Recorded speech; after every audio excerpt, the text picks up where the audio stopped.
Boa noite, nós estamos ao vivo na nossa primeira live do Vale do Jequitinhonha, trazendo um importante debate sobre a educação pública em tempos de pandemia e sobre a reforma da Previdência e administrativa que o governo do estado de Minas Gerais deu entrada na LMG no último dia 19, que nada mais é do que uma deforma para o funcionalismo público, uma retirada cruel dos direitos dos servidores. Para essa conversa, nós trouxemos os 5 diretores estaduais aqui do Sindiúte, que atende no Vale do Jequitinhonha, a Gina Mara, o Zezinho, o Múcio e o Cláudio. E a nossa aguerrida companheira de luta de muitos anos, nossa parceira, a deputada Beatriz Cerqueira.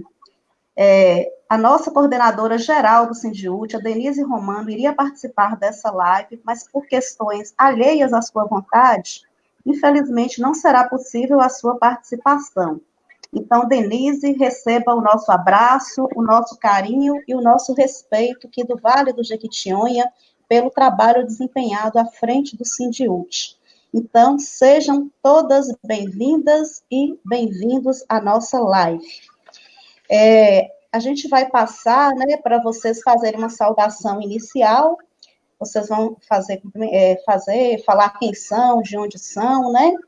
E vamos começar pela companheira Gina. Gina, é com você.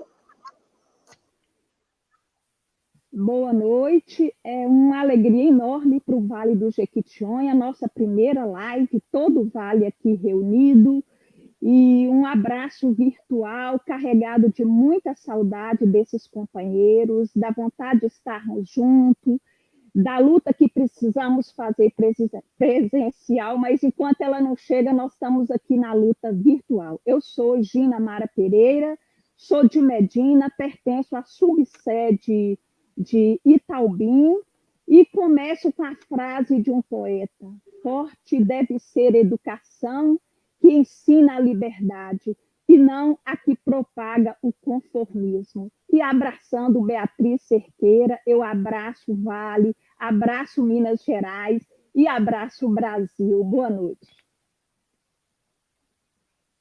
Isso, Gina.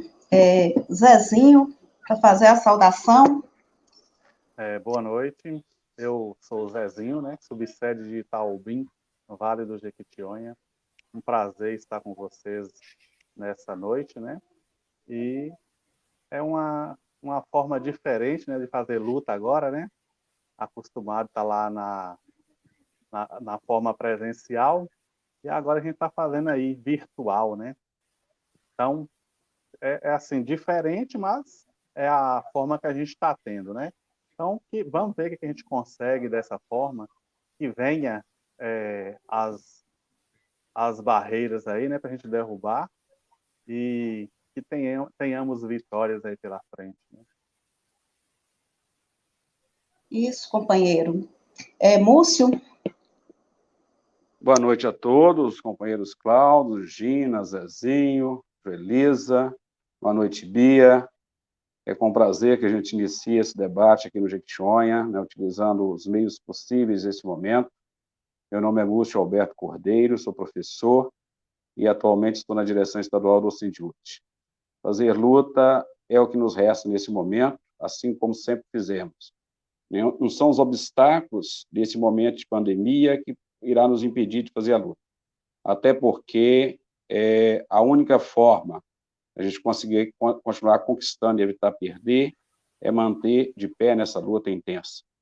E a gente tem muito a agradecer a você, Bia, por nos dar essa oportunidade de fazer essa live e principalmente pela sua luta na Assembleia. Eu acho que o momento é árduo, muito duro, mas sem você esse momento seria muito pior. Eu acho que a gente tem sido alimentado pela sua força para continuar nessa luta. Eu acho que você nos inspira muito. Eu tive a oportunidade de conhecê-la, né, logo no meu primeiro mandato, cheguei lá, você já estava na coordenação. E eu não tenho dúvida, o Sindiúte sempre foi um sindicato de história e de luta, mas você hoje simboliza essa luta nossa.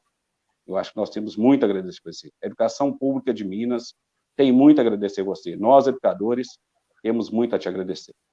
boa live a todos nós. Boas lutas para todos nós também. Cláudio, para você fazer a saudação inicial. Boa noite a todos que estão acompanhando a live. Boa noite à nossa deputada, né, que eu tenho muita honra e agradecer por ela estar nesse espaço de poder que é a Assembleia, que se não fosse ela, realmente a gente estaríamos numa situação muito pior, né? Espaço inóspito para quem se preocupa com as minorias, os menos favorecidos, e ainda mais uma mulher guerreira como ela, que vem sofrendo ataques misóginos incabíveis nesse século ou em qualquer século, né? Então, gostaria que estender também o meu abraço fraterno às outras duas guerreiras que estão aqui, Gina e Joelisa, mulheres fortes do Vale do Jequitinhonha, meu companheiro Zezinho do Médio Jequitinhonha e meu mestre Múcio, que me ajuda muito nessa empreitada, né, da luta coletiva que é tão importante para todos nós. Eu cometi uma gafe de não me apresentar, né? Eu sou a Joelisa, eu sou técnica educacional, trabalho na Superintendência Regional de Ensino de Araçuaí. Estou como diretora estadual do Sindiúte, meu primeiro mandato. Antes disso, eu tinha sido eleita como representante das superintendências e o órgão central. Conheci Bia nessa luta, né, desde 2015, a qual eu passei a admirar. Foi uma pessoa que eu sou uma Joelisa antes da Beatriz Cerqueira e sou uma outra Joelisa pós-Beatriz Cerqueira, que é uma pessoa a qual eu tenho grande admiração, é uma pessoa que eu só tenho a agradecer por tudo que faz pelo serviço público, pelos servidores, está nos representando tão bem na Assembleia Legislativa. Eu falo que nós nunca acertamos tanto em ter uma pessoa como a Bia nos representando no parlamento. Foi a melhor escolha que nós poderíamos ter feito. Então, eu gostaria de dar um abraço, né, a todos aqui coletivo, cumprimentar a todos, a Gina, minha grande companheira, minha mestra, minha amiga, né, que temos uma grande parceria aqui, ao Zezinho, que há muitos anos a gente está junto também nessa batalha, foi Zezinho que me filiou, inclusive, no Sindiúte, né? Foi o Zezinho que me trouxe para essa luta aqui junto ao Sindiúte. E o Múcio e o Cláudio, que eu tenho o prazer e a honra também de estar dividindo essa direção estadual com esses aguerridos companheiros, né? Então, boa noite, né? E sintam-se abraçados. E agora eu vou passar a palavra para a Bia, para ela fazer a saudação inicial. Boa noite, Gina, boa noite, Joelisa, Zezinho, o Cláudio, o Múcio, é um prazer vê-los, mesmo que virtualmente. Eu quero agradecer e parabenizar, né? Agradecer pela gentileza do convite para compor essa conversa, né? Que a gente chama de live, nome chique é a live, mas é uma conversa. E parabenizar pela iniciativa de fazer uma conversa regional, porque quanto mais perto, né, quanto mais a gente consegue conversar sobre a realidade de onde a gente está, eu acho que mais as pessoas se sentem parte dela. Então, acho que foi uma iniciativa bem bacana para que nós possamos conversar os problemas que nós enfrentamos, mas à luz, né, da realidade do nosso querido Vale do Jequitinhonha, né? Então, a gente tem que todo o Vale do Jequitinhonha representado. Então, parabenizar, agradecer àqueles que já nos acompanham, né, pela página. Está à disposição, Múcio, todo o nosso mandato é um instrumento de luta, desde a página do Face até o dia a dia da Assembleia Legislativa. É para isso que nós estamos lá. Esse papel de representatividade, ele é importante em todos os lugares, né? Nós estamos aí com eleições municipais. Eu espero que nós tenhamos um balanço do final do ano com bancadas da educação, porque nós precisamos de quem nos defenda, porque nós somos escolhidos um alvo prioritário dos governos, né? Eu tenho acompanhado muitos municípios, que a primeira coisa que o município fez na pandemia foi demitir professor, foi suspender salário, foi diminuir salário. né? No Estado, o ensino não presencial, ele aponta uma das principais questões, que é a ausência da escuta de quem está fazendo, né? E, nacionalmente, nós temos sido tratados como inimigos, né? Uma categoria sendo tratada como uma inimiga de um governo. Então, nós precisamos nos fortalecer pela sobrevivência enquanto profissionais da educação, enquanto luta por uma educação pública de qualidade. Então, muita gratidão de partilhar esse momento com vocês.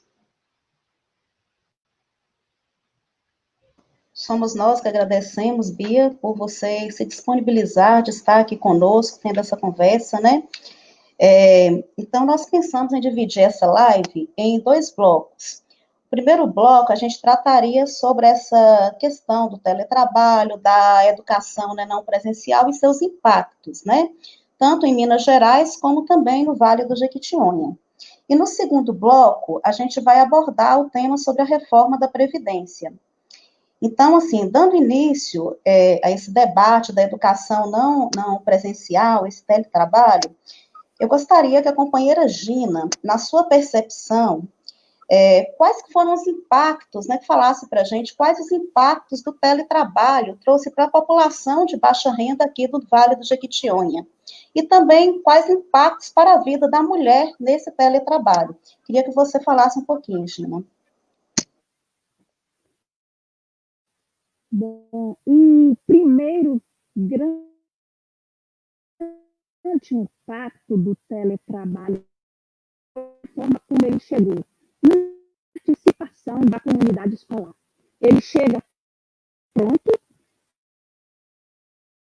com o governo de Minas Gerais entendeu que ele deveria chegar. Sem participação nenhuma do chão da escola, sem ouvir ninguém, imaginando que todos em Minas Gerais tinham as mesmas condições para exercer esse teletrabalho. Nenhum educador foi consultado de como estaria sua vida, seu funcionamento financeiro dentro da casa, para poder ministrar essa forma de trabalho completamente desconhecida por todos, né? Sem falar desse para o educador, vem nosso aluno. E eu conheço bem, nós conhecemos bem, nós todos aqui conhecemos bem a realidade do Vale do Jequitinhonha, que depois a gente vai descobrir que não é diferente da realidade da periferia de Belém, que a maior parte dos alunos hoje, somando-se a isso, vendo que para nós estarmos aqui hoje, eu e a atriz Joelisa, nós sabemos que mulheres morreram para que nós ocupássemos esse espaço aqui hoje. Foi uma luta muito grande para nós irmos para o mercado de trabalho. E agora nós estamos vivendo, não só em função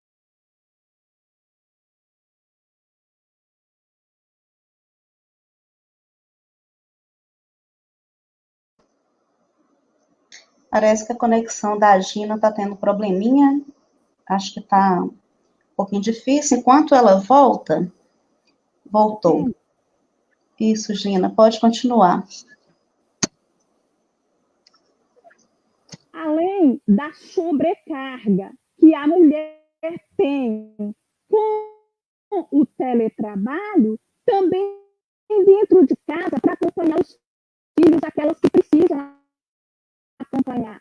Só o trabalho que está com ela, o trabalho doméstico que volta intensamente. Qual o tempo que essa mulher vai ter de administrar tudo? Então, é um adoecimento que nós não sabemos onde parar, porque não dá para descobrir na pandemia. É de uma irresponsabilidade, é de uma irresponsabilidade o que está acontecendo, especialmente com as educadoras. Mas eu penso que em vários outros momentos, o som da Gina está ruim. Eu volto assim que for possível. Ô, Gina, o seu som está cortando. Acho que está tendo algum problema com conexão.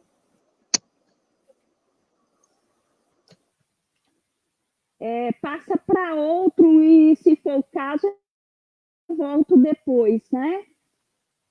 Agora que você falou, parece que melhorou. Vamos ver se consegue. Melhorou? Melhorou, Gina. Eu volto num outro momento, porque eu penso que outras pessoas também irão falar desse tema, porque não pode ser um tema alheio a esse, somado a outros tantos que nós temos, a outros tantos problemas. Esse é mais um grande problema que nós temos. E eu volto a falar disso num outro momento. Obrigada, Ju. Ok, Gina. Então, Zezinho, você, né, tá em sala de aula, né, enfrenta essas dificuldades que os professores estão enfrentando neste teletrabalho, né? Então, eu queria que você falasse um pouquinho dessas dificuldades, falasse se você se sente muito sobrecarregado, como que está sendo isso aí na escola, como é que está sendo essa discussão, né? Enfim, falar um pouquinho dessa sua percepção quanto a isso. Então, como que está a situação na escola que eu trabalho? A escola que eu trabalho é uma escola de periferia. Então, a situação é bem pior. Uma situação assim bem pior. Primeiro, que nossa situação, assim, a gente não foi nem consultado se todo mundo tinha domínio de informática ou não. Porque a gente tem colegas que não sabem nem assim, mexer na questão de informática. Então, muitos estão tendo muito problema na questão da informática mesmo, para estar enviando trabalho para os alunos, para estar acessando mesmo a questão dos PETs. E com isso, a gente está tendo problema o quê? Colegas estão adoecendo por conta do teletrabalho. A gente tem caso concreto, né, de pessoas adoecidas por conta do teletrabalho, depressão e assim de estar assim adoecido, de estar passando mal, situação mesmo crítica. E ainda vem a questão de nem todos os alunos ter acesso à internet, né? Quando eu pego assim a questão da escola que eu trabalho, a maioria dos alunos eles são carentes, né? E como eu disse, nem todos os alunos têm internet. E é uma situação bem complicada. Além dos alunos não conseguirem acessar, os pais também não conseguem. E quando chegou os PETs, a dificuldade maior ainda foi para entregar. A gente teve colega, um professor se dispôs a entregar, correndo risco, né? Então ele foi de casa em casa entregar o material. Eu acabei indo na escola e a diretora, o professor Fabrício foi entregar o material, entregando de casa em casa. Claro, não conseguiu entregar para todo mundo. Mas é aquela situação, né? O governo faz do jeito que ele quer, não conversa com a categoria, faz do jeito que ele quer, sem conversar com o sindicato, né? E o que eu acho ainda assim pior, depois disso tudo, é que eu tenho uma média de mais de 300 alunos. Até hoje, nenhum nunca me procurou para tirar uma dúvida sequer. Aí eu fico preocupado, porque quando eu voltar, eu vou ter que voltar lá do início de novo, né? Pelo que eu estou vendo, porque eu acredito que não está servindo de nada esses PETs. Então, eu tenho essa preocupação. Cláudio, você, como diretor estadual que atende na região lá de Diamantina, né, tem sido muito procurado pela categoria, por pais, né, para falar dessas dificuldades. eu queria que você falasse para mim quais que são as principais dificuldades relatadas. Expor-se para a gente isso aqui. Então, realmente as dificuldades são enormes devido a pouca habilidade para mexer com essa tecnologia, que foi uma tecnologia também feita de maneira inaceitável também, né? A gente sabe que uma tecnologia para atender o Estado, eles teriam que dar computadores para todos os alunos e pôr a internet na casa de cada um. Então, isso já é um dificultador, né? E a presença do professor é insubstituível, né? Então, o que acontece? Os pais, primeiro os pais. Os pais estão se sentindo incapazes, frustrados, porque muitos não estudaram porque tiveram que trabalhar ao invés de estudar, na sua época de estudar. Então, não conseguem ajudar seus filhos a resolverem o PET. Tá certo? Os meninos têm dificuldade em resolvê-los, porque é a presença do professor que ajuda esses estudantes a resolver as questões que são dadas em sala de aula. Isso é muito gritante na nossa região, né? Meus colegas de trabalho que sempre me questionam a respeito, estão muito perdidos. Tem coisas que tem que preencher online, que o governo vem cobrando, que eles não sabem por onde passam, entendeu? Tá muito difícil. É um memorando atrás do outro e eles não têm certeza do que estão fazendo e estão aflitos com essa situação, né? A gente vê eles preocupados demais, porque, por exemplo, na escola que eu trabalho, numa sala de 30 alunos, a gente tem contato com 4, 5 alunos. Porque a maior parte da população no Jequitinhonha é uma população rural, né? Tem aluno que compra pacote de internet para tentar assistir às aulas e não consegue assistir toda porque o pacote vai com uma velocidade astronômica. Então, eles têm que gastar dinheiro, além do PET que foi vendido para muitas pessoas, eles têm que gastar dinheiro com internet paga de celular para poder ter acesso a isso. É muito difícil para essa população. Eu vejo que não é muito diferente das periferias em Belo Horizonte, não é diferente essa questão, né? A gente sabe que teria, no meu ponto de vista, que ter esperado acabar a pandemia e resolver como que seria resolvida essa questão do calendário escolar, que não precisa ser o mesmo do calendário civil, e fazer a coisa da maneira correta. Os alunos estão sofrendo, os pais estão sofrendo, os professores estão sofrendo, e o governo está vendendo a ideia de que está tudo indo uma maravilha. Essa que é a verdade que está acontecendo. Seria isso. Obrigada, Cláudio. Múcio, como você vê essas cobranças que a Secretaria do Estado de Educação vem fazendo para os profissionais, né? Essa falta de estrutura também enfrentada, né? Essas dificuldades todas, principalmente aqui no Vale do Jequitinhonha. Você, né, tem feito um trabalho, conhece muito bem essa região, principalmente aqui do Alto, né? Eu queria que você falasse um pouquinho sobre isso.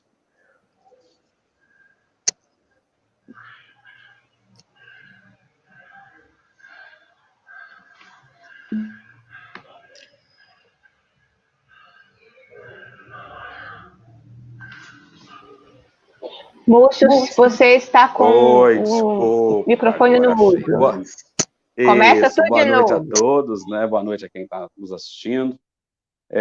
O momento não é fácil, a gente percebe que o Estado desconhece totalmente a realidade do seu próprio Estado, o governador, juntamente com a secretária, e tenta implantar um projeto totalmente fora da realidade, fora do contexto, né? Então, isso a gente percebe, os erros, às vezes são erros básicos, mas é de quem desconhece a quem governa ou para quem governa. Até porque o governador e a secretária não governam para o povão, né? Governa para muito poucos. E isso traz as grandes dificuldades que nós estamos tendo. Hoje é muita cobrança e, de fato, pouco resultado. A gente percebe que está tendo uma sobrecarga em cima do profissional, está desgastando física e intelectualmente o trabalhador, e, ao mesmo tempo, o resultado para o aluno é muito insignificante. como o Zezinho estava colocando, boa parte das escolas, a grande reclamação, os alunos não estão tendo acesso. Por que não está tendo acesso? Porque o ofertado não garante acesso a eles. Os alunos não têm acesso porque não têm acesso à internet. A Rede Minas, que é o aparelho de transmissão do governo do Estado, que o Estado deveria ter, de fato, uma rede de TV pública e que fosse possível que todo o Estado tivesse acesso à transmissão parte dela, mas não tem.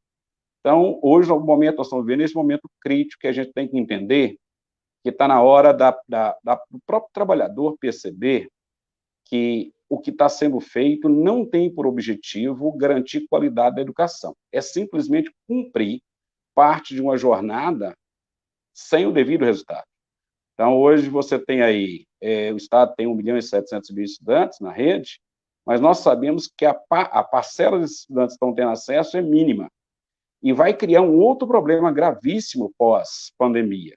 Vai ser o distanciamento entre uma pequena parcela que teve acesso e a grande maioria que foram excluídos.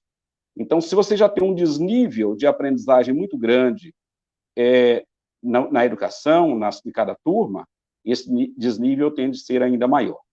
Então, o momento não é fácil, o momento é de reflexão, de entender que somente uma luta mais intensa poderá nos ofertar condições melhores de trabalho.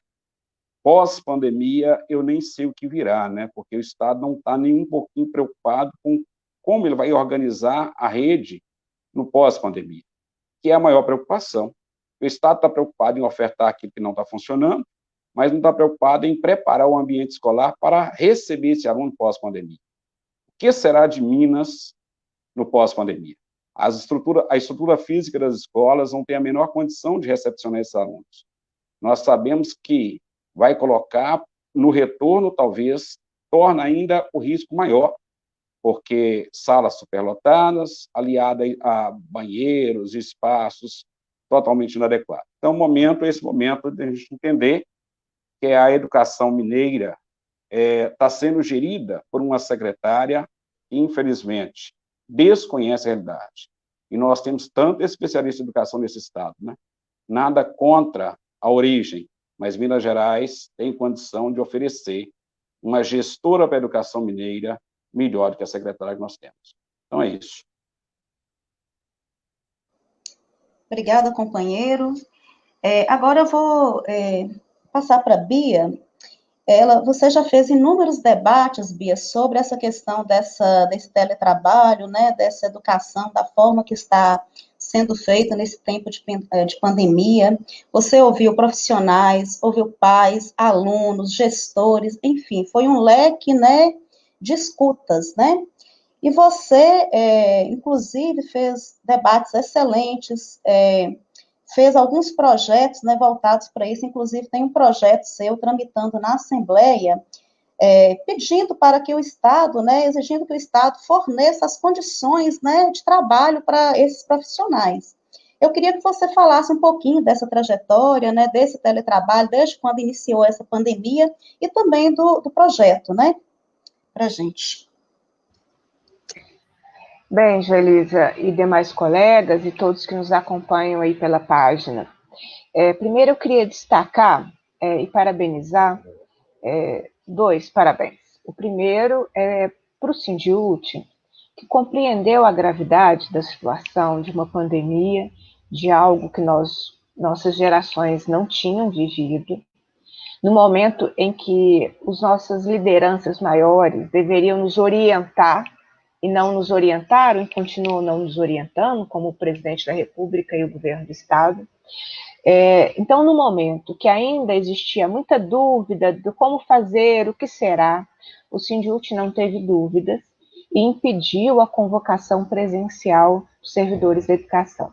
Eu quero destacar isso e parabenizar a atuação do Sindiúti, porque se isso não tivesse sido feito, nós teríamos 200.000 pessoas quebrando o isolamento social em abril. Vocês percebam que agora o governador fala em fechar-se o Estado, recebi uma matéria de que agora ele está tomando as medidas estaduais, agora. agora que os hospitais estão entrando em colapso. Entrar em colapso significa, gente, que você não vai conseguir entrar no hospital para ser atendido. Significa que você não vai conseguir deslocar 100, 200 quilômetros para ter o atendimento na complexidade que é necessária se você tiver Covid-19. Então, agora, o governo está falando que, preocupado, depois que o vírus circulou, o Estado, uma orientação do governador, inclusive, Múcio? Assim, o governador falou que o vírus precisava viajar. Como Minas Gerais é maravilhosa, então o vírus foi conhecer o Estado, é uma situação absurda. Mas lá naquele momento, que era o momento certo do distanciamento social, que se todos tivessem feito no momento certo, nós já teríamos controlado esse processo da pandemia no nosso estado e no nosso país. O Sindicute atuou de uma forma muito acertada. Isso é falado pouco, sabe?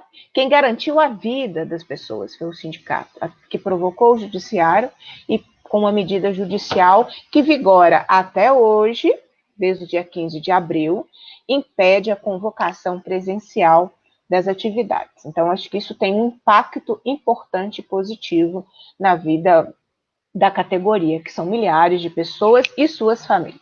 Segundo, Joelise, me permita fazer um parêntese, hoje foi publicada a prorrogação do concurso, do edital de concurso, e eu sei que também foi uma luta travada pelo Sindicute. É claro que eu também me somei a essa luta, apresentei requerimentos da Comissão de Educação, na Comissão de Administração Pública, eles foram aprovados, significando um posicionamento da Assembleia a favor da prorrogação do concurso, mas quem levou o debate para a mesa de negociação, quem ficou insistindo, quem ficou cobrando, persistindo, quem nos representa na relação de trabalho é o sindicato. Então, eu quero parabenizar o Sindicute por essa importante conquista. Tem cards circulando de tudo quanto é coisa. Todo mundo é dono dessa prorrogação de concurso. O meu eu ainda não pus para circular, não. Mas é muita gente, que é protagonista. Eu queria esse protagonismo em outras pautas, mas tá bom. O importante é que a gente conquistou. E é uma luta travada pelo sindicato, no momento que o governo faz uma tática de isolamento do sindicato, de desqualificação da organização sindical no Estado. Eu estava numa audiência da Comissão de Administração Pública, quando o secretário de Planejamento e Gestão fez isso e citou algumas entidades sindicais. Então, nós estamos diante de um governo que tem uma grande dificuldade de conversar. Eu acho que eu diria o primeiro ponto. O segundo, de conviver com o contraditório, não é? Com quem pensa diferente dele. E eu sempre falava quando eu estava na atuação sindical, se eu começar a concordar com o governo demais, significa que tem alguma coisa errada. O sindicato ele tem uma posição que ela é diferente do governo. É para isso que serve o sindicato. Esse é o objetivo do sindicato. O sindicato tem que ter a defesa dos interesses da sua categoria profissional. Então, quero parabenizar o Sindicute, porque acho que essa é uma importante conquista. Ela se pulveriza no momento que nós estamos enfrentando tantas dificuldades, mas é uma conquista da luta sindical e quero parabenizar por essas duas conquistas, porque preservar a vida da categoria faz muita diferença, não é? Sobre o ensino não presencial, eu acho que vocês trouxeram uma síntese fantástica, O problema na educação é que os gestores não escutam quem faz. Não escuta quem está na escola. Não escuta quem está na Superintendência Regional de Ensino. E, portanto, vai sempre cometer erros, vai sempre promover exclusões e vai sempre potencializar isso que o Zezinho disse do adoecimento, que acho que nós estamos em situações gravíssimas de adoecimento que a gente não visualiza porque as pessoas estão, na sua maioria, em casa, mas com essas quebras de isolamento que o Zezinho disse que são preocupantes. Eu acho que esse é o principal tom.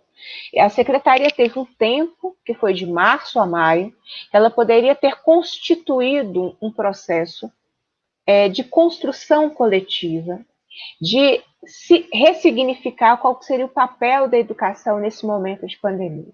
O que está acontecendo, gente, é um massacre, é doloroso. Isso não é educação. Mandar apostila para casa e o menino ter que ficar assistindo e a mãe ter que comprar um celular para 3 crianças. O povo que me acompanha, eu falo disso o tempo inteiro, porque eu acho isso tão absurdo. Você já tem uma tensão na casa, né? Se você mora, desculpa, assim, se você mora em Belo Horizonte, você tem uma tensão na casa. O comércio fecha de novo, né? Nós voltamos ao fechamento de todo o comércio que não é essencial, porque não está tendo mais vaga em hospital, porque daqui a pouco está faltando medicamento. Então você já tem essa tensão. A casa já tem alguém sempre com um grupo de risco, não é? Cada vez mais. Então você tem essas tensões. Você não tem, na maioria das casas, um lugar adequado para o estudo, para as condições de estudo, porque a casa não é para isso, o lugar para isso é a escola, não é? E você leva alguma tarefa para casa. Então, eu acho que o que está acontecendo está muito doloroso. Nós temos buscado atuar, então hoje eu tenho 2 projetos de lei que eu destacaria. O primeiro é exatamente esse, estabelecendo a obrigação do Estado em fornecer os equipamentos para o teletrabalho e uma ajuda de custo, porque a internet, quem está pagando é a professora, o aumento da conta de luz, quem está pagando é a turma da superintendência, que está fazendo o teletrabalho já desde março, não é? Março ou abril, se eu não me engano. Então, esse é um projeto de lei. O outro projeto de lei, eu peço a suspensão desse modelo do ensino não presencial e a reorganização dele através de um processo com a participação de profissionais da educação, Conselho Estadual de Educação, Fórum Estadual de Educação, universidades, de modo que nós tenhamos uma organização de fato pedagógica. Não tem nada de pedagógico, não tem nada de educação nisso que nós estamos vendo ser implementado nesse período da pandemia. Então, essas são as nossas ações mais imediatas, né, em relação ao que nós estamos enfrentando. Eu apresentei ao todo, até o momento, 29 projetos de lei específicos de enfrentamento à pandemia, e eu queria destacar um, Joelisa, que não é assunto da nossa live, e com ele eu termino. A necessidade de ter uma gestão pública dos leitos existentes no Estado.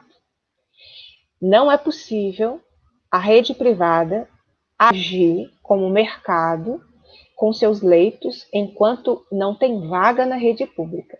Nós estamos no meio de uma pandemia, é uma orientação do Conselho Nacional de Saúde, a gestão pública de todos os leitos existentes no Estado. Eu apresentei esse projeto de lei e tenho batalhado pela sua aprovação. Se tivéssemos liderança no Estado, o próprio governo teria se adiantado para propor essa gestão pública dos leitos no Estado. Como não se adiantou, fiz eu instalar o projeto de lei e eu estou buscando a sua tramitação e a sua aprovação. Obrigada, Bia. Foi uma excelente intervenção. Realmente, nesses tempos, né, de pandemia, não está sendo fácil para a gente, né? Eu, por exemplo, que trabalho em superintendência, né, também nossa situação como servidores de SRE também não é uma situação fácil, não é fácil para ninguém, né? Esse teletrabalho dentro da superintendência se divide, né, as opiniões. Existem os colegas que gostaram dessa modalidade, outros não gostaram, não se adaptaram de maneira nenhuma e não conseguiram fazer o teletrabalho, e teve pessoas que não tiveram condições nenhuma, principalmente porque, assim, não tinha internet em casa, que tem que ter uma internet de boa qualidade para que você possa executar o seu trabalho. Então, entre fazer esse teletrabalho e colocar comida na mesa, lógico que a pessoa vai optar por colocar comida na mesa, né? Para ver o quão vergonhoso é o salário dos servidores, né, da educação, um dos salários mais baixos aqui do funcionalismo, né? Isso inclui o pessoal de superintendência, os técnicos, né, que são pessoas que são massacradas pelos baixos salários e que tem essa dificuldade, né? Muitos companheiros não conseguiram, né? Não tinha equipamento, não foram todas as SREs que disponibilizaram equipamentos para os servidores, foi uma dificuldade, nem todo mundo tem computador para poder estar executando esse teletrabalho, né? E sem contar o impacto disso ao longo do tempo, né? Porque, assim, o governo, nós somos atividades meio, né? O governo, lógico que a situação dele é colocar, né, menos pessoas produzindo mais. Então, fica um alerta aqui para nós de superintendência, para a gente ficar bem assim esperto e fazer uma análise mais profunda desse teletrabalho, o que vai impactar na nossa vida. Porque corremos o risco de perder nossos postos de trabalho. E isso não está muito longe, não. A gente fala, acha que é terrorismo, mas não é, é a realidade. É isso que está imposto para a gente pelo governo. Então, ô, Joelisa, me permita só, eu queria era reforçar exatamente essa avaliação que você trouxe. Assim, esse é um ponto para mim. São 2 pontos de alerta que eu tenho nesse processo todo do ensino não presencial. O primeiro é isso. O que é esse teletrabalho que a categoria está nele? Né? Que características são essas que fazem com que você tenha que dispor dos seus meios próprios, do seu salário, para criar as condições para trabalhar. Né? Então, acho que esse é um ponto. O segundo é qual que é o balanço dele. E acho que isso está em teste mesmo. Se for possível diminuir menos pessoas fazendo mais tarefas, e acho que isso está em teste, e pós-pandemia, é esse pós-pandemia que você está dizendo, com redução de postos de trabalho. Né? Isso é gravíssimo. E um outro alerta que eu tenho sempre dialogado é que, assim, menos isso que nós estamos vivendo não tem características de uma educação à distância. Para mim, tem uma característica muito mais de ensino a domiciliar. Aquela ideia, porque o Estado transferiu para as famílias a responsabilidade. Quem é o tutor da criança que pega a apostila? Quem é o tutor que fica com o menino na TV Minas, onde pega? Quem é o tutor que fica lá no celular com a criança? Não é a professora, é o pai, é a mãe, é a tia. Então, essa transferência pode significar, no pós-pandemia, uma regulamentação de educação domiciliar no Brasil. Não é um problema de Minas Gerais. É uma transferência. Tem que a gente tenha se dado conta desse processo. Então, acho que eu queria só reforçar, porque são situações graves.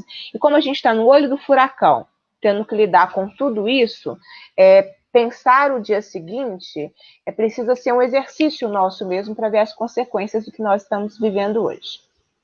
Com relação a isso, Bia e demais, é bom a gente alertar, né? A gente percebe que nenhum dos governos está preparando minimamente para o pós-pandemia, né? Então, a continuidade do teletrabalho, ou pelo menos parte da carga horária oferecida nessa modalidade, é muito grande. E a gente tem que alertar os companheiros, porque hoje é uma pressão muito grande em algumas escolas para que o professor produza material, divulgue, faça vídeo, né? Ofereça aulas. Isso é um risco imenso.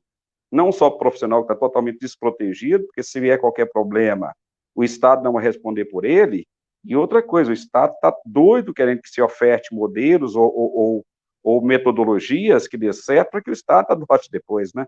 Então, o risco realmente é muito grande.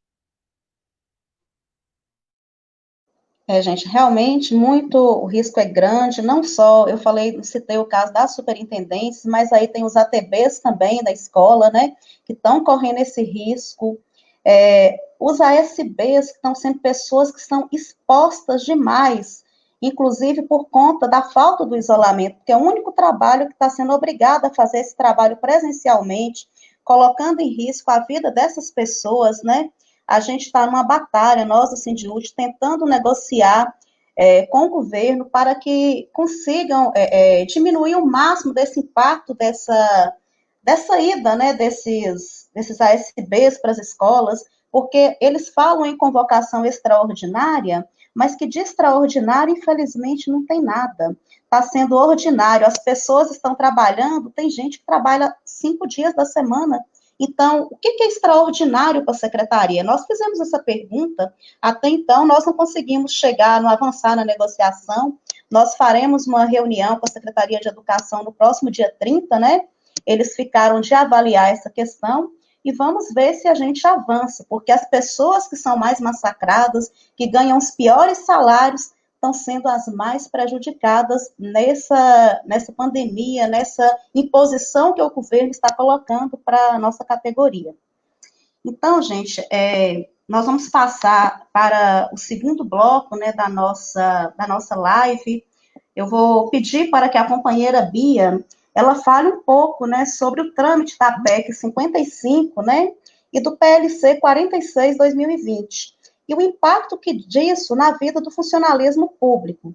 E também qual será o reflexo dessa proposta administrativa em relação ao IPSENG. Eu queria que você explicasse um pouquinho para a gente, Bia, sobre isso. Bem, primeiro eu queria dizer que nós lutamos muito contra a aprovação da reforma da Previdência a nível nacional. A reforma foi aprovada e aquilo que eles prometeram para o povo não aconteceu. Porque eles diziam que se fosse aprovada a reforma da Previdência, a economia ia melhorar, ia gerar mais postos de trabalho. A economia não melhorou, não gerou postos de trabalho, porque nós sabemos que no Brasil o nosso problema não era a Previdência. A Previdência, na verdade, ela constituía uma política importante, inclusive, de redistribuição de renda. As políticas não só previdenciárias, mas as políticas assistenciais vinculadas à Previdência, os benefícios assistenciais, são fundamentais nos municípios. E o Brasil precisa, pela sua dimensão territorial, pela sua desigualdade social e econômica, precisa ter políticas de renda, de distribuição de renda. Então, a Previdência, ela constituiu, né, um importante processo de distribuição de renda, de garantia de direitos. Então, eu queria primeiro fazer esse recorte daquela luta que nós fizemos, ela já vem desde o governo Michel Temer, né, quando nós também lutamos contra a aprovação da reforma da Previdência. O governo de Minas lutou bastante tentou que os estados fossem incluídos na reforma federal, que foi votada no Congresso, de modo que não precisasse fazer a discussão aqui. Ele não teve êxito e coube agora a cada estado fazer a sua discussão de reforma. Nós temos uma portaria do governo federal, a 1348, que determina que até 31 de julho deste ano, os estados precisam definir as suas alíquotas de contribuição dos regimes próprios de previdência. É isso que nós temos como prazo que será cumprido. Tendo como consequência a não definição disso, a retenção, né, de repasses da União para o Estado. Usando este prazo, que ele é exclusivo sobre a alíquota, o governo encaminhou um projeto de lei complementar e uma proposta de emenda à Constituição para a Assembleia, pedindo, inclusive, a celeridade na aprovação, porque tem um prazo de 31 de julho. Aí, quando nós fomos ver conteúdo do projeto e da PEC, eles não tratam da alíquota, que teria um prazo para ser cumprido. Na verdade, o governo apresentou uma ampla reforma administrativa dos servidores públicos, porque mexe com direitos relacionados a tempo de serviço, férias-prêmio, benefícios que foram conquistados de várias carreiras. Por exemplo, no nosso caso, mexe com o adicional de valorização da educação básica, conquistado em 2015, e que nem todo mundo ainda chegou a adquirir o direito de recebê-lo. Mexe com muitos direitos. Então, é uma reforma administrativa ampla. Mexe com o IPSENG. O governo, ele desestrutura o IPSENG, retirando do IPSENG o seu patrimônio, retirando do IPSENG a administração da Previdência e criando fundos específicos sobre Previdência. Ele desmonta o IPSENG de forma impressionante. Propõe fundo de capitalização, mesmo que um fundo de capitalização no Estado tenha sido extinto em 2013. Então, é uma grande contradição, né? A Assembleia extinguiu por votação o fundo de capitalização, que era o FUNPENG, em 2013, e agora vai criar um fundo de capitalização 7 anos depois. Então, ele cria fundo de capitalização, e faz uma ampla reforma da Previdência. Essa ampla reforma da Previdência quer dizer o quê? Que ele não está só alterando a alíquota de contribuição, ele está mexendo na idade para se aposentar, está trazendo para Minas Gerais os 40 anos de sala de aula, assim como nacionalmente foi votado, mexe nas pensões, mexe nos critérios relacionados à concessão de pensão, taxa aposentados que antes não eram taxados para contribuir para a Previdência. Aumenta a idade, né? Não sei se eu já falei sobre isso, aumenta a idade. Ou seja, uma ampla reforma da Previdência. Mexe no direito das entidades sindicais em relação à liberação para atuação em mandato sindical. Então, o que o governo fez foi apresentar uma ampla reforma previdenciária e não focando na alíquota, que já seria um debate que não seria fácil, uma ampla reforma administrativa e um desmonte do IPSENG. Bem, isso tudo querendo uma rápida aprovação. Isso tudo fazendo um discurso de que é uma reforma para combater privilégios. E acho grave também, Joelisa, porque eles colocam a ideia, sabe, Gina, servidor versus povo, como se a previdência, a existência de uma previdência própria, sem uma reforma ampla, que é o que eles estão propondo, prejudicasse a população e os direitos que essa população tem da prestação de serviços. Bem, então esse é o conteúdo da reforma. Amanhã, às 10 horas da manhã, a gente vai fazer um seminário virtual que vai discutir ponto a ponto da reforma. Eu já deixo o convite, né, para que a gente possa acompanhar, que a gente vai trabalhar bem o conteúdo da reforma. E, na minha avaliação, o governo não deveria ter apresentado nem essa PEC, nem esse projeto de lei complementar. Primeiro, porque ele cometeu um erro de método, que faz diferença. Ele não conversou com ninguém, com nenhum sindicato do funcionalismo. Eu perguntei na reunião da Comissão de Constituição e Justiça, que aconteceu ontem, né, quinta-feira, se fosse uma proposta de interesse da FIENG, se fosse uma proposta de interesse da Vale, chegaria à Assembleia Legislativa sem a conversa com o presidente da FIENG?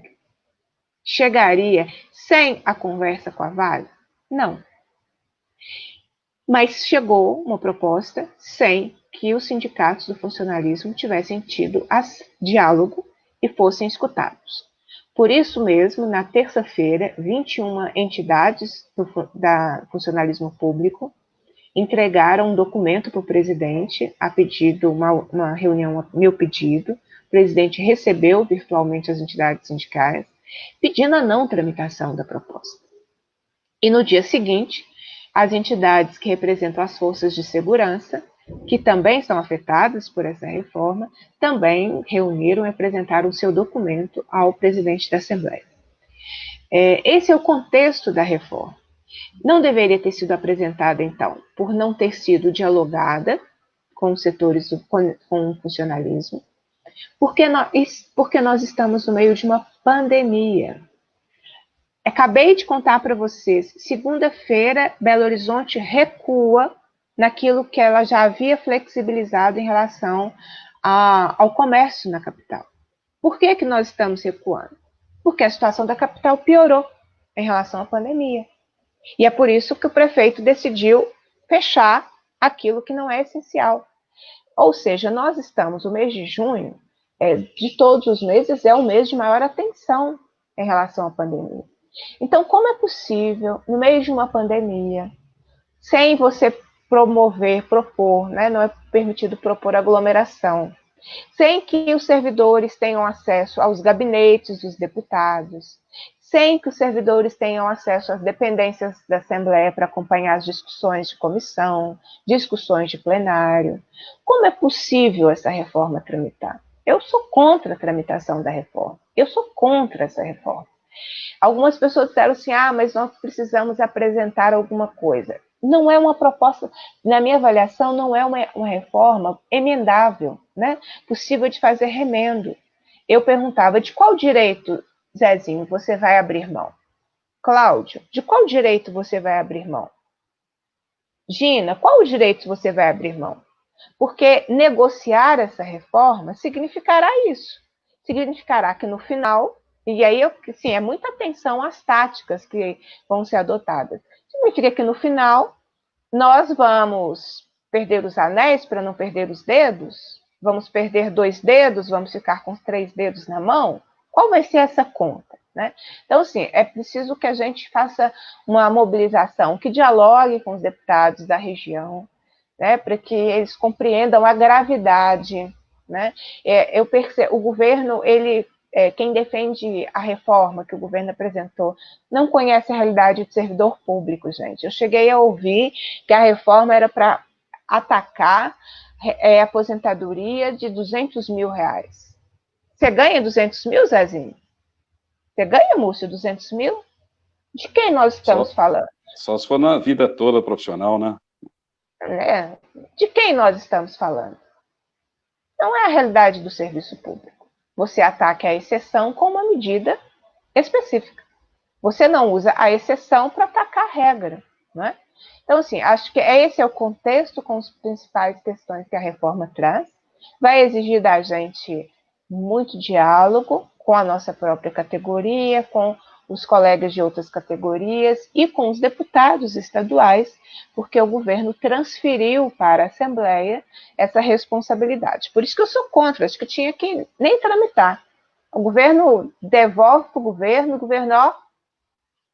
converse, depois que você conversar, resolve. Aí alguém fala assim, você não pode falar isso porque a Assembleia não devolve. É um ato político, né? É só a reforma não tramitar.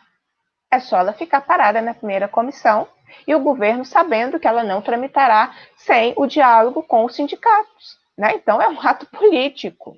É fundamental. Né? É isso que acontece quando você não quer que uma proposta tramite na casa. É você não deixá-la andar nas comissões.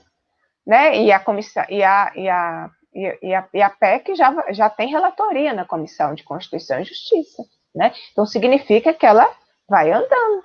Né? Então, você tem mecanismos, que são mecanismos que é uma ação política, para dizer ao governo que, dessa forma não dá, esse conteúdo não dá. O governo abusou, porque ele devia ter mandado só sobre a alíquota, e ele mandou algo monstruoso, que precisa ser combatido. Então, esse é um pouco o contexto da reforma, Julisa. Nós teremos amanhã a oportunidade de dedicar um tempo nesse seminário, que eu já deixo o convite. Ele é virtual, tudo nosso é virtual, né? Mais um motivo para que essas propostas não tramitem. Aí vocês vão ouvir assim, de quem defende a reforma. Mas 20 estados fizeram. Eles fizeram quando? Ontem? Durante a pandemia? Não, foi antes. Onde os servidores puderam debater, criticar, ser contra, ter acesso aos deputados, acesso à Assembleia. Não durante uma pandemia.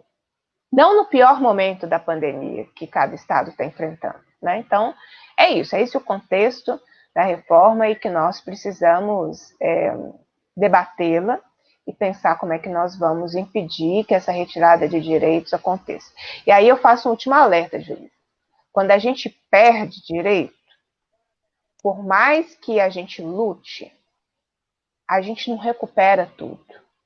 Quando o subsídio, eu lembrei isso lá na Comissão de Constituição e Justiça, quando o subsídio foi aprovado em 2011 e nós conseguimos reverter em 2015, nós não recuperamos tudo. As pessoas não voltaram a ter direito a quinquênio, a trintenário. As pessoas não voltaram a um patamar anterior ao que elas tinham antes do subsídio como forma de remuneração. Nós conquistamos o advérbio, nós conquistamos a volta para o vencimento básico. Então, percebam, quando o Aécio fez a reforma administrativa em 2003, nós nunca nos recuperamos dela. Porque ali ele fez uma cisão no funcionalismo, do antes e depois de 2003. Nós não nos recuperamos dela. Aí você vai criando categorias do funcionalismo. O antes de 2003, o depois de 2003, o antes do subsídio, depois do subsídio. Então, são esses contextos que eu acho que a gente precisa analisar para fortalecer a luta. Só uma colocação, Bia. Uma coisa que eu percebi também, parece que a deforma, né, é um massacre contra as mulheres, né? Aumenta lá 7 anos de tempo para as mulheres, né? Pode, Joelisa? À vontade, Bia. Acho que é fundamental o que o Zezinho lembrou, assim. Assim, a gente tem que lembrar o porquê, toda hora, né? Por que existe uma diferença de aposentadoria entre a mulher e o homem? Porque a mulher trabalha mais, porque a mulher assume várias funções que já deveriam ter sido assumidas pelo Estado. A educação infantil universalizada é um exemplo, porque quando não tem o direito à educação infantil integral, quem sai do mercado de trabalho, quem diminui jornada de trabalho é a mulher para cuidar da infância. Quando nós não cuidamos dos nossos idosos, não tem políticas públicas para os nossos idosos. Então, quem é que cuida do idoso na família? Quem, de novo, sai do mercado de trabalho, reduz a sua jornada, acumula, é a mulher que vai cuidar do idoso, da idosa que tem o seu núcleo familiar. Não é? Se você tem uma criança e depois adolescente com deficiência, quem vai dar todo o suporte que é de uma vida inteira é a mãe, via de regra, né? Que vai abrir mão da sua carreira, vai abrir mão de uma jornada integral de trabalho ou de trabalhar. Então, é por isso que há uma diferença, porque lá na frente, além de todas as outras tarefas, eu citei algumas, lá na frente, quando você soma todas essas funções não remuneradas que a mulher exerce, nós teremos trabalhado mais. E isso faz diferença. Isso tem que ser corrigido ou compensado pelo Estado. Por isso a diferença. Aí eu vou aprovar uma reforma que de 50 a professora vai ter que trabalhar 57 anos, e para a aposentadoria integral 40 anos de sala de aula, de forma alguma. Isso não é papel do parlamento. Então, acho que por isso essa luta é fundamental, e o Zezinho lembrou essa questão central das mulheres, né, que é a maioria da nossa categoria. Ótimo o Zezinho ter lembrado que realmente a mulher sempre fica muito prejudicada em tudo, né, pela jornada dupla, tripla, pelo tempo, né, enfim, a gente sempre, como mulher, sempre se sente penalizada em todas essas reformas, não, eu falo que são deformas, porque quando você reforma, você tende a fazer alguma coisa para melhorar, e o que o governo está impondo não tem melhoria nenhuma, só estrago. Hoje, por exemplo, eu estava olhando, né, em pleno momento do auge dessa pandemia, né, onde que 1.141 óbitos nas últimas 24 horas, mais de 54 mil mortos aqui no Brasil, nós atingimos esse marco, né, infelizmente, 32.769 casos aqui em Minas Gerais, e o vírus passeando, né, como diria, né, como disse o nosso governador um tempo atrás, que o vírus tinha que passear, não é o outro governo, né, que deveria estar, né, cuidando das pessoas, né, fala que é uma gripezinha, incentiva as pessoas a fazer aglomerações, em pleno momento que a gente está passando em dificuldade, que seria um momento da gente repensar, inclusive, nossas vidas e melhorar, vem esse pacote de maldades para todos nós, né? Aí eu falo, eles pintam o servidor público como se fosse inimigo do povo, como se fosse pessoas que estão atacando as pessoas, cheia de privilégios. Aí eu digo, que privilégio é esse? Porque eu não tenho esses privilégios, a gente trabalha muito, não é pouco, trabalha com responsabilidade, faz um serviço de prestação para as pessoas da melhor forma possível, querem nos igualar à iniciativa privada, mas como assim nos igualar à iniciativa privada? A gente não tem fundo de garantia, a gente não tem direito algum, então querem tirar as poucas coisas que a gente tem. Como a Bia lembrou muito bem, nós vivemos isso no subsídio. Subsídio foi uma coisa que foi estrondosa, acabou com nossas carreiras, congelou a nossa carreira, tirou biênio, tirou quinquênio, tirou trintenário, tirou adicional de desempenho, né? O baque que foi isso para a nossa carreira, ninguém jamais vai recuperar. Nós, a duras penas, conseguimos, através de muita luta que o sindicato fez, que o Sindjut teve papel fundamental nisso aí, nós conseguimos alcançar 21.710, a gente instituiu o piso salarial para as 8 carreiras, né, dentro do funcionalismo aqui de Minas Gerais, conseguimos o nosso adveb, e agora vem o governo querer tirar os poucos direitos que a gente tem. Onde que vai parar isso aí, gente? Então, realmente, não dá para aceitar, não dá para ficar de braços cruzados, e aproveitando deste momento para enfiar isso aí goela abaixo, mas a gente vai ter que fazer uma luta, e nós sabemos lutar. Uma coisa, assim, que eu aprendi muito, é que a gente pode até perder, não ter êxito, né, não sair vencedor, mas lutar a gente não deixa. A gente vai seguir em frente, vamos fazer o que for preciso para barrar essa deforma, esse saco de maldade para o funcionalismo público. Mas eu gostaria de estar dando prosseguimento, a gente já está caminhando para o final da nossa live, né? Mas eu queria passar para o companheiro Zezinho, né, que é diretor, é militante também, diretor estadual há muitos anos. Você se lembra de ter vivido uma situação tão nociva na sua vida enquanto servidor, Zezinho? Desde que você iniciou na carreira aqui no Estado? Olha, para falar a verdade, Joelisa, eu não. Já estou assim, chegando quase na reta final, né, da carreira, mas, na verdade, veio assim, o saco de maldade, né? Ficou guardado e soltou assim num momento que a gente não tem nem como assim tá lá em cima lutando, né? Mas assim, eu acho que vamos ter que fazer de tudo para reverter essa situação. O Zema, na verdade, só tem aquela carinha de Chico Bento mesmo, na verdade, né? Mas não tem nada. Aquilo ali é tudo planejado.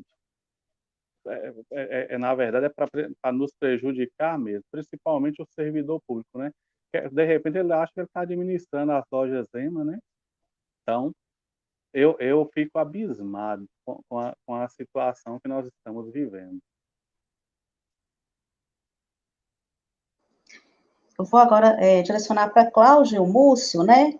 Que diante desse momento de pandemia, né, desse distanciamento social, quais ações que vocês julgam ser possível de fazer, né? O que cada trabalhador, na visão de vocês, pode estar fazendo, né, como forma de pressão para poder barrar esse saco de maldade? Quais estratégias que a gente vai tentar, né, que vocês acham que a gente possa tentar para poder barrar isso aí?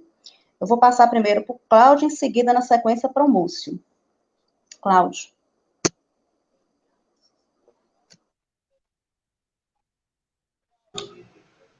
Bom, é uma situação atípica, né? A gente não tem esse know-how estamos adquirindo agora de trabalhar de forma virtual, de lutar de forma virtual, de buscar as alternativas de forma virtual. A gente precisa se readaptar. Há um tempo atrás a gente via aqueles webinários a respeito de como se comunicar, a gente ficava olhando aquilo, mas será que é necessário isso mesmo? Vários cursos a gente viu no passado e hoje a gente vê que é muito necessário, né? a gente precisa buscar as ferramentas necessárias. As redes sociais são aliadas da gente nesse momento, e tem que ser usada com inteligência, né?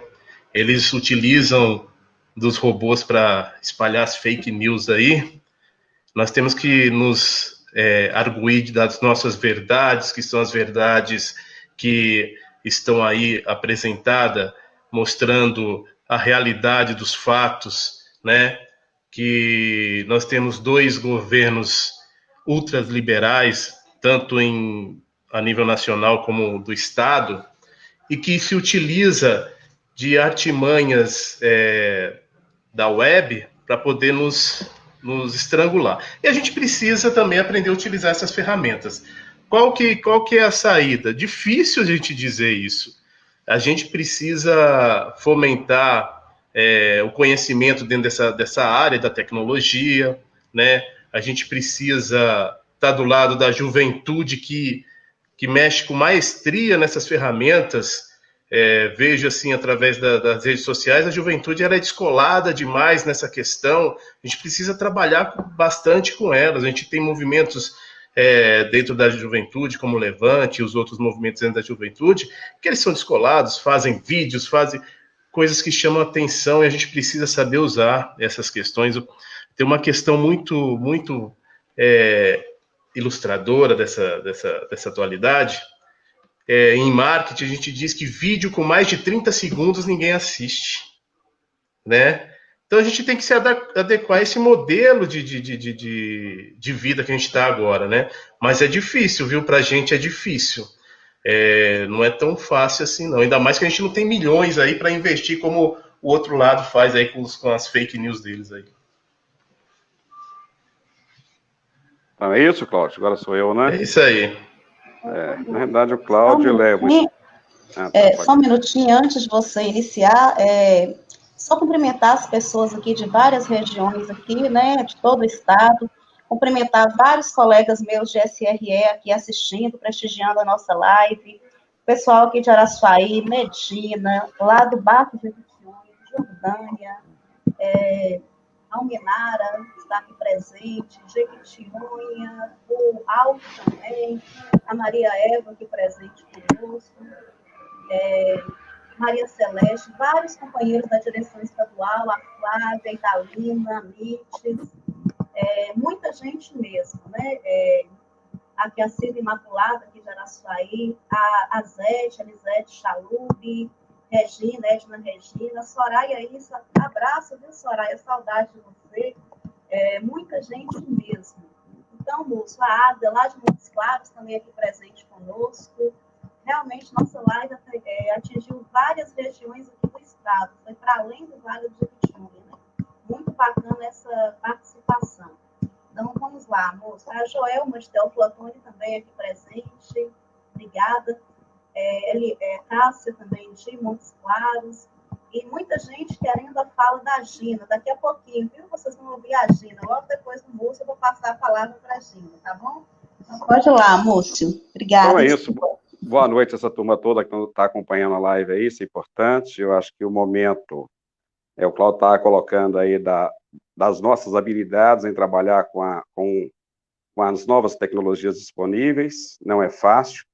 A gente tem uma certeza, ficar quietos é que não podemos ficar, né? A luta, ela se faz necessária, a modalidade não interessa, não podemos deixar de lutar.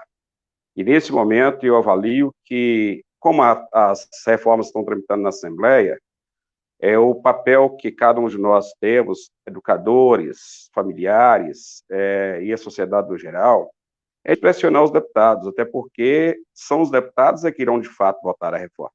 O Zema apenas apresentou. E por incrível que pareça, né, na apresentação, não estou apresentando para tirar tudo, para vocês deixarem um pouquinho. Né, não tire tudo, não massacre essa comunidade na totalidade. E lembrando, né, na realidade, o Estado só existe porque existe servidor público. Quem, de fato, faz o Estado chegar até a sociedade é o educador, é o profissional da saúde, é o profissional da segurança pública. São os diferentes profissionais que atuam no dia a dia, né? Todo e qualquer momento das grandes dificuldades, só sobra o funcionalismo público atuar. Então, somos nós que temos o papel. Então, esse momento de pressão mesmo, a gente tem orientado cada um a enviar e-mails, enviar correspondência aos deputados, cobrar posicionamento e dizer a eles que nós temos um papel também de formação e orientação. Então, aquele deputado que, porventura, votar contra a gente, nós temos que exercer o papel de cidadania e cobrar desse deputado, cobrar da sociedade que não reeleja esse deputado mais.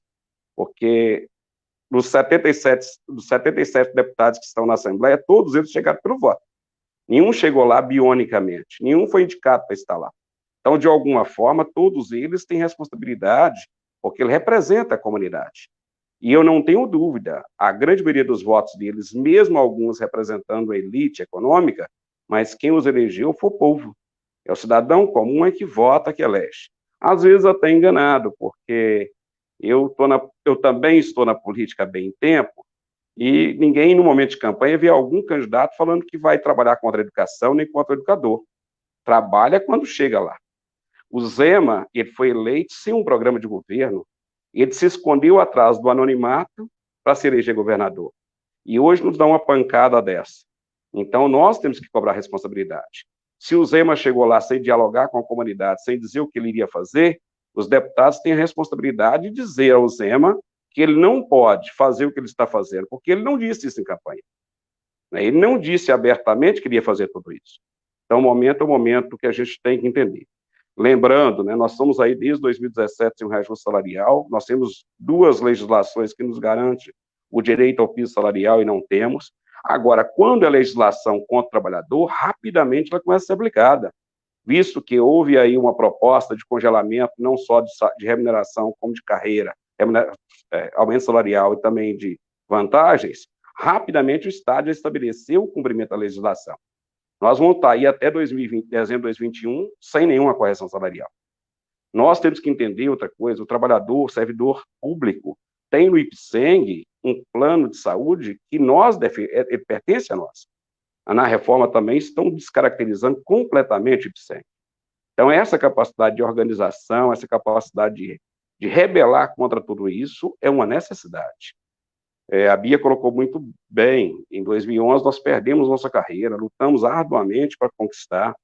As poucas conquistas que nós tivemos, nós estamos correndo risco de perder agora, de VEB e outros tantos, E o Estado não se move em nada naquilo que diz respeito à vida do cidadão, que mais interessa.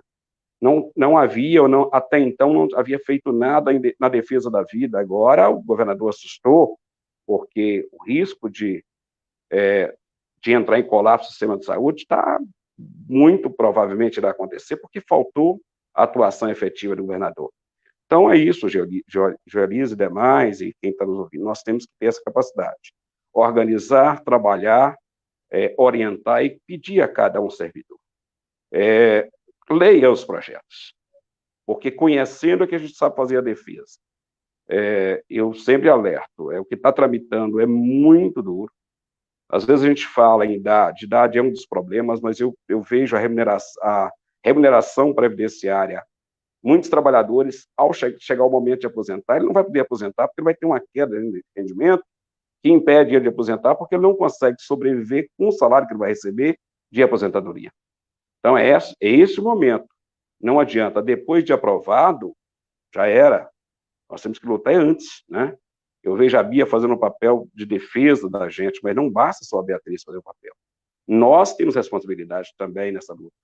Não podemos deixar apenas por ela, nem para ela, porque se a gente não pressionar os demais, só o voto dela não vai rejeitar nada, não vai melhorar nada, não vai mudar nada. Nós precisamos pressionar os demais para que os demais tenham responsabilidade para com todos também. Os servidores públicos hoje, os afetados, são quase 500 mil, O serviço público está sendo massacrado. Então, como que o cidadão comum vai sobreviver sem um serviço público eficiente, decente? A educação de qualidade é fundamental, mas para isso o trabalhador tem que ter uma carreira, tem que ter uma previdência, você contribui ao longo de uma vida para ter direito a uma aposentadoria com dignidade. Então é isso, acho que o momento é isso, é de alertar mesmo, cada um cobrar, cada um buscar pressionar. E os deputados estão respondendo e-mails, Respondendo porque eles sabem também que nós temos poder de pressão. Então a hora é agora, Então não adianta esperar votar não, gente. Não podemos esperar votar.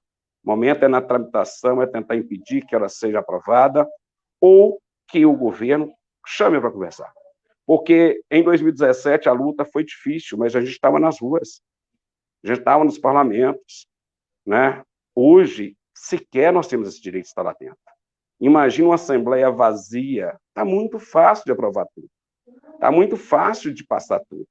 O governo aproveitou esse momento, eu digo, vou usar uma palavra de baixo calão aqui, o governo usou da sacanagem contra a gente, infelizmente. Porque você mandar um projeto de reforma da Previdência, reforma administrativa, num momento desse, é uma puta sacanagem com o trabalhador, com quem, de fato, faz esse Estado acontecer. Então, por isso que nós temos que rebelar, gente. Sem rebeldia, sem luta, nós vamos perder tudo. Mas é isso. Então, gente, abraço para o pessoal de Nanuque, Virginópolis, Sabará, Ouro Preto, São João del Rei aqui presente. Acho que eu não vou dar conta de falar todas as cidades aqui, não. Se eu deixei de falar alguma, me perdoem, viu? Mas um abraço para todos que estão nos assistindo, né? Gratidão a todos. Medina, Itaubim aqui também, Araçuaí, Terezinha Ani, aqui presente. Muito obrigada, viu, gente, pela participação. O pessoal está querendo escutar a Gina. Gina, como sempre, essa mulher, né, que fala com o coração e é tão, assim, amada por todos nós, né? Agora, com certeza, né, Gina? Vou passar para você fazer suas ponderações, né? Mesmo porque você, inclusive, como aposentada, será também atingida por essa reforma, né? Nefasta que esse governo está mandando aí para a gente, né?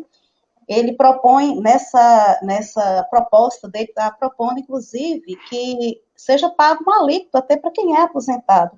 Olha que absurdo isso aí. Ele mexe com pensões, mexe com aposentadoria. Então, eu queria escutar, né, ouvir um pouquinho a sua percepção quanto a isso, Gina. Está com você. Jô está aí enchendo minha bola, né? Eu fiquei aqui pensando, eu arrumei tudo para a hora da live. Na hora da minha fala, as coisas não funcionam. E eu fico pensando, o educador, a educadora e o educador dentro de casa, com filho, com cachorro, com gato, com vizinho, para o teletrabalho. Imaginem, né? Pois bem, Jô, a questão dos aposentados, a Bia pontuou aí muito bem. É tão engraçado que nós, educadoras e educadores, nós não ficamos na carreira com menos de 30 anos ou muito mais prestados ao serviço público. Nosso imposto de renda, ele é retido na fonte. Qualquer desconto para nós já vem no nosso contra-cheque. Quando acontece qualquer coisa indevida, não por culpa nossa, por conta do Estado, a Jô, que é taxadora, ela sabe que rapidamente o Estado retira e instaura um processo administrativo. Nós vamos responder ainda por aquilo que não fizemos, e é retirado imediatamente. Quando aposentamos, não recebemos ao que temos direito. Nós vamos ter que lutar para receber. E ainda com a cultura de que fulana aposentou, por que ainda está no sindicato? Por que ainda está na luta? Sabe por que eu estou? Porque eu acredito que quando eu estou na galeria e Bia está no parlamento, mesmo com a pouca idade que ela tem, quando ela me olha, ela fala, é por isso que eu luto. E é emocionada que eu digo para minhas colegas aposentadas e colegas, vamos para o fronte de batalha. Só é possível a luta de Beatriz Cerqueira, a luta de Rogério Correia, a luta dos demais companheiros, se nós os sustentarmos. Porque Beatriz Cerqueira não tem sofrido pouco nesse mandato, não. Os ataques machistas que ela sofre diuturnamente é uma coisa enlouquecedora. Se nós não estivermos amparando esse debate, se nós não estivermos olhando no olho dela e falando, Bia, nós estamos aqui, não é possível essa caminhada, não. Mas tenha certeza, Bia, que estaremos sempre aqui.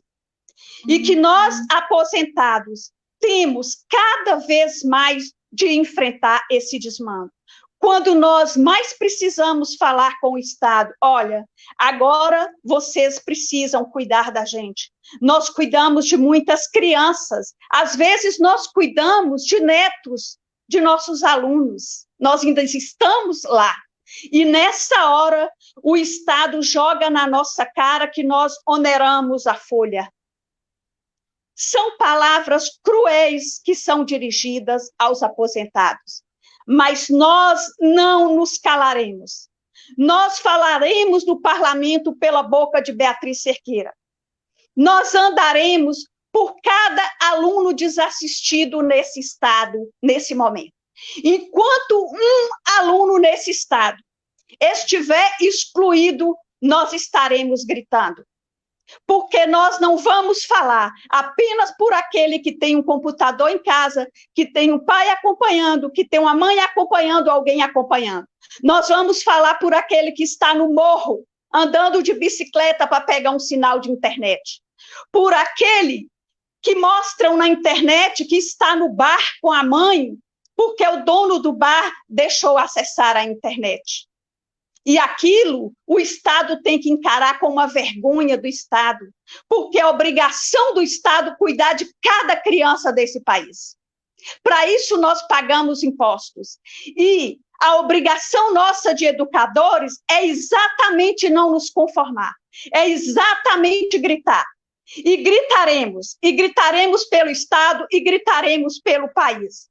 E eu encerro essa fala.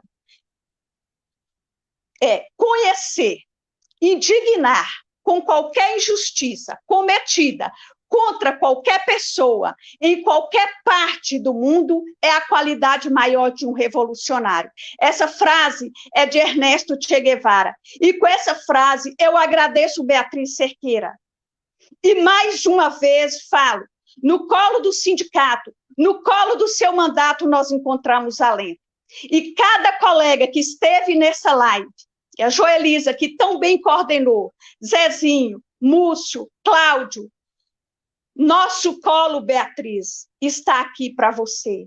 E é o colo de pessoas aguerridas. E é o colo que passa 24 horas até na estrada, quando temos problema com ônibus. E vamos à Assembleia, olhar no olho de cada deputado. E voltamos no mesmo dia para a nossa base.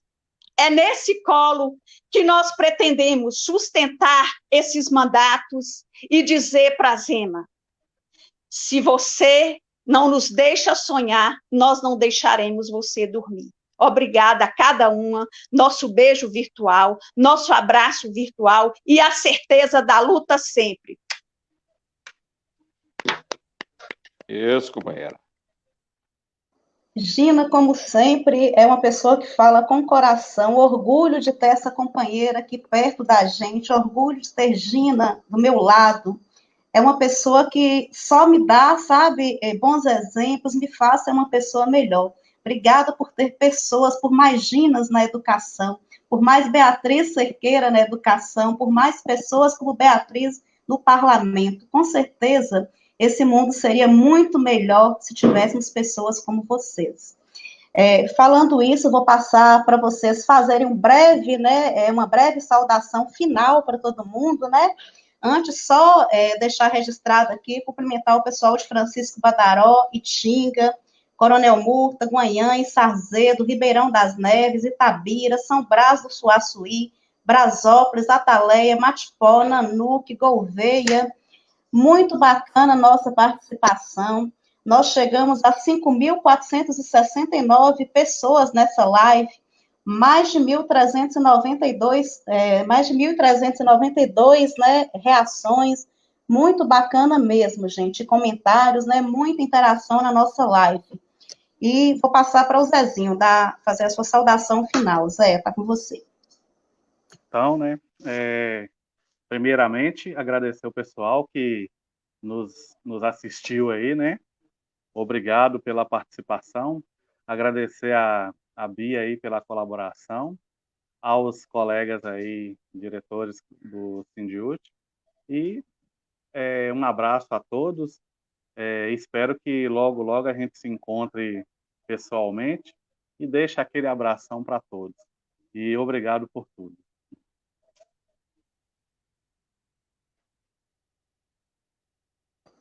Múcio?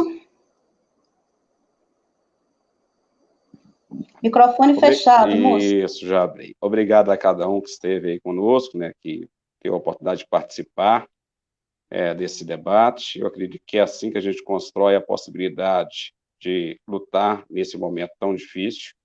Obrigado a Zezinho, Cláudio, Joelisa, Gina. E a você, Bia. É de coração que a gente agradece. Eu acho que eu falo que ao longo da minha vida, eu procurei dar meus votos muito conscientes. E eu não tenho dúvida que o meu último voto para deputado estadual foi o melhor voto da história da minha vida. Eu até comentei esse dia, você não tenha dúvida, você é a deputada mais importante da história da Assembleia Legislativa de Minas. Pela sua luta, pela sua capacidade de lutar, de fato, em favor de uma categoria, em favor dos mais necessitados.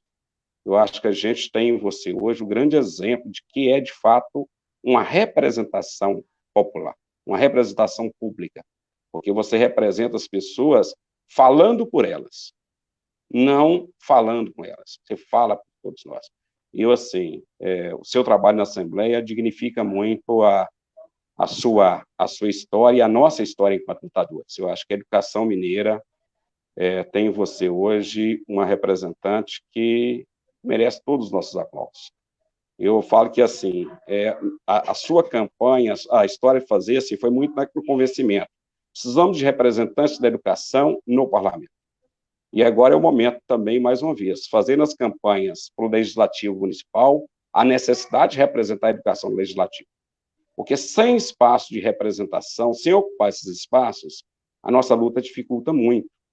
Né? Imagina nós hoje, Sindiúte, que tem uma história de 40 anos de luta, importante sindicato, mas você nos auxilia muito nessa luta na Assembleia. Então, a partir da sua luta interna na Assembleia, nos torna muito mais fortes, porque já tem um espaço de diálogo dentro de um espaço de poder, que é o espaço mais importante. Eu falo que o espaço de representação mais importante é o legislativo. Lá estão todos representados. Todas as tendências ideológicas, toda a sociedade está, de fato, representada lá. Diferente do executivo, né? Que é um espaço muito mais da representação de uma parcela que votou, que às vezes nem é a maioria, né? Hoje nós temos um presidente da República que sequer teve voto da maioria da população, dos eleitores brasileiros, mas que, na condição, está lá. Agora, o parlamento não, o parlamento é diferente. Mas é isso, eu acho que eu quero aproveitar esse momento para convidar para o seminário amanhã, né, sobre a reforma da Previdência. Eu acho que nós temos muito a debater. E cada um tem a necessidade de conhecer mais profundamente o que está lá. Para não dizer que eu fui enganado. Porque é muito fácil, depois de aprovado, eu não sabia disso. Você tem que saber antes. Cada um, nós, educadores, temos a missão, cada um, de conhecer esses dois projetos, para que nós possamos fazer uma luta sabendo por que e com que nós estamos lutando. Porque só assim a gente pode reverter o que está aí. Mas é isso, uma boa noite, um abraço a cada um que teve a oportunidade de acompanhar. Eu acho que a live é hoje aquilo que nos permite falar com um grupo, com uma quantidade maior de pessoas, e nós temos que utilizar mais isso, mesmo aprendendo e apanhando, né? Mesmo falando com o microfone desligado às vezes, mesmo apanhando, mas nós estamos fazendo esse papel de dialogar. E vale a coragem de cada um que vem para frente para falar, e vale aqueles que acompanham, porque é assim que nós vamos construir conhecimento e fazer uma luta mais intensa com relação a tudo que está por vir aí. Ok? Um abraço a todos. Boa noite. Abraço, gente, lá para o Matheus Lima Rezende, para a Lurdinha lá de Barbacena, para a Mônica de Divinópolis, para a Sônia Valadares de Teoflotone. Abraço para todo mundo aqui, muita gente mandando abraço, né? Abraço para todos, Bia, depois você dá uma olhada nos comentários, né? Interagem, muita gente fazendo comentários aqui, Gina, todos vocês, né? Depois interagem aqui com os comentários, né? O pessoal de Malacacheta também. Bacana demais. Gina, com você, para fazer a sua saudação final.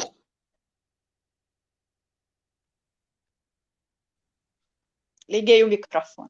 Eu acho que já falei sim, eu quero nesse momento me solidarizar com todas as pessoas, todas as famílias que estão com pessoas nos hospitais, as vidas que foram perdidas, todas elas importam para nós.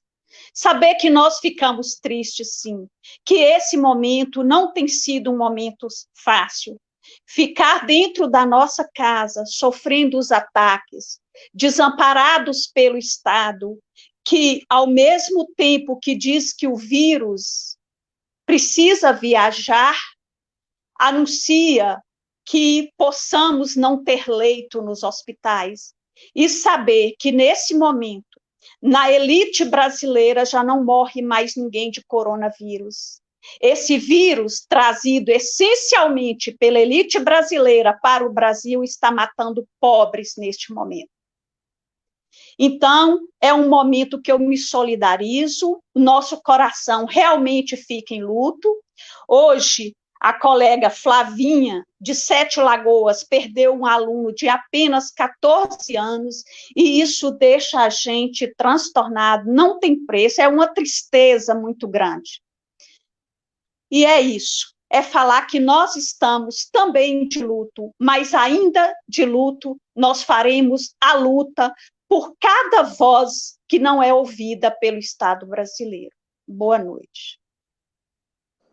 Obrigada, Gina. Abraço para Cássia Morim, lá de Montes Claros, para Marivilza Moreira, para o Samir, lá de São João del Rei, para Marilda, lá de Ouro Preto, para Cris Rocha, lá de Juiz de Fora. Então, assim, abraço para vocês. Bia, sua saudação final. Ô, Jalisa, só antes da fala da Bia, é bom justificar a ausência da Denise, que teve um problema, né, que estaria conosco também nessa live. Eu justifiquei no início da live, tá. mas beleza, mas okay. Pode falar, moço, também. Não, é só para quem entrou depois, né? Bom. É isso, só para dizer que a gente estaria com a Denise também nessa live, que é a nossa coordenadora geral do Sindiúte, uma lutadora, uma pessoa que faz do sindicato a sua vida, né, e faz uma luta intensa juntamente com todos nós. Infelizmente, um problema de saúde de um membro da família não pôde estar conosco. Mas em outra oportunidade nós faremos uma com ela presente, né? Vamos comprometer com essa oportunidade de tê-la aqui também conosco. Bia? Olha, eu quero encerrar com as palavras da Gina. Transportar todas as palavras da Gina para fazermos esse encerramento coletivo. Primeiro, a capacidade do afeto, né, que eu acho que é uma característica importante desse momento e que a gente não perde. Acho que no momento de tanta violência, poucas coisas são tão revolucionárias quanto o afeto. Então, eu queria dizer isso, dessa importância. Acho que foi uma experiência fantástica, que as outras regiões copiem o Vale do Jequitinhonha e façam debates regionais, porque isso vai nos potencializando. O Múcio falava e eu lembrava, né? Realmente, eu vivi um processo de convencimento, porque eu não tinha o menor planejamento, quem vê hoje, né, Múcio? Não tinha o menor planejamento em candidatar, sequer candidatar. Quem se lembra, sabe, eu não queria nem ser candidata. Mas a gente precisa, quando a gente está em lutas coletivas, a coletividade define, né, a nossa caminhada. E foi essa definição coletiva que nos levou até esse espaço de representatividade. Eu desejo que 2020 seja um ano que a educação dê respostas. Então, que nós tenhamos mais defensores e defensoras da educação nas câmaras municipais, que nós tenhamos fortalecido a bancada de defesa dos serviços públicos, a bancada da educação, a bancada da saúde pública, porque essa é a melhor resposta que nós podemos dar a quem tenta destruir a nossa categoria e a nossa profissão, o nosso fortalecimento coletivo. E, principalmente, parar com essa bobagem de achar que nós não temos o direito de disputar representatividade. Todos disputam, todos já definiram as suas táticas, os grupos econômicos, quem é do agronegócio, quem é da indústria, quem é todo o setor da mídia, todos vão disputando e conquistando o seu espaço de representatividade. Quando nós não disputamos o nosso, a gente ajuda a eleger o representante do outro. E também vamos interromper esse senso de pouca coletividade, que quem é do movimento sindical não pode estar no espaço da política. Não é? O discurso fácil é de que é um trampolim. Não é trampolim, é representatividade. Eu só consigo atuar na Assembleia Legislativa porque eu tive uma caminhada coletiva de aprendizado, de conhecer a legislação, de conhecer a realidade, de escuta, de construção coletiva. Então, eu só pude atuar, como atuei até agora, pelo espaço em que eu me formei, em que eu atuei, que foi o Movimento Sindical da Educação, e depois o Movimento Sindical Geral na CUT. Então, as pessoas precisam vir destes espaços. Isso nos define. É isso que nos define. A caminhada que a gente faz vai nos definindo. E sem caminhada, a gente corre o risco de eleger pessoas que depois vão nos destruir ou não vão se importar conosco. Então, a caminhada importa, de onde as pessoas vêm importa, e quando elas vêm de processos coletivos, isso é muito importante. Então, parabéns, um abraço, Zezinho, um abraço, Cláudio, Múcio, Gina. Nos bastidores aqui da live eu dizia de que eu estou cercada pelo artesanato do Vale do Jequitinhonha, aqui no meu cantinho de teletrabalho. Cercada de todos os cantos do Vale do Jequitinhonha. Então, aqui é de todos os cantos. Cada cantinho aqui tem um pedacinho do Vale do Jequitinhonha. Saudade de vocês, saudade de andar pelo Vale, muita saudade de andar pelo Vale, saudade do céu do Vale do Jequitinhonha. Céu do Vale, não sei se vocês sabem que o céu do Vale do Jequitinhonha ele é diferente, não sei se alguém já disse isso para vocês.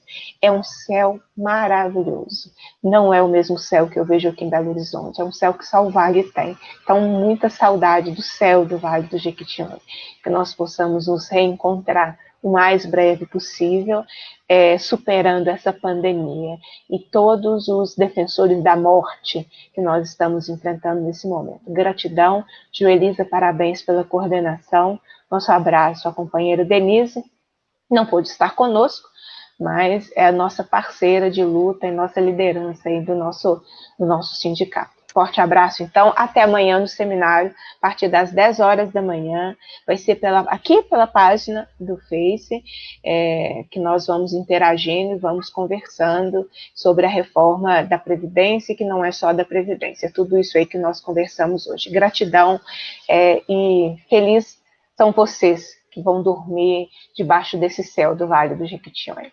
Forte abraço. Ok.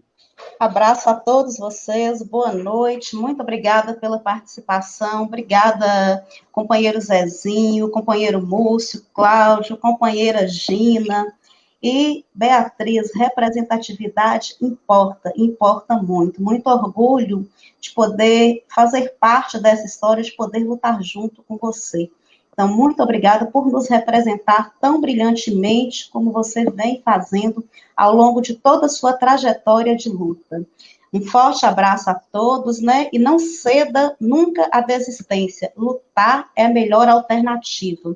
Nem sempre o verdadeiro vencedor foi quem venceu a luta, mas sim aquele que lutou com dignidade. Então, pessoal, vamos à luta. Gratidão. Boa noite. Tchau, gente. Boa noite, pessoal.